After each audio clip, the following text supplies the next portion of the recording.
What's the meaning of archbishopric?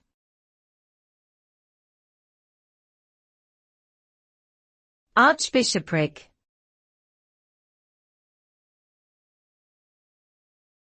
Archbishopric.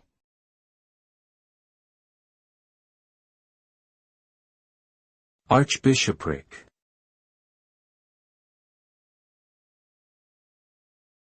Archbishopric.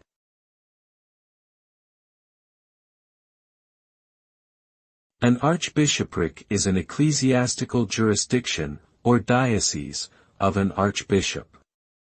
It is the highest rank within the Christian clergy that one can obtain. The archbishop is responsible for the oversight and administration of his archdiocese and often has authority over several smaller dioceses. The term can also be used more broadly to refer to the geographic region under the archbishop's authority. In short, an archbishopric refers to the position and territory of an archbishop within the hierarchical structure of a religious organization.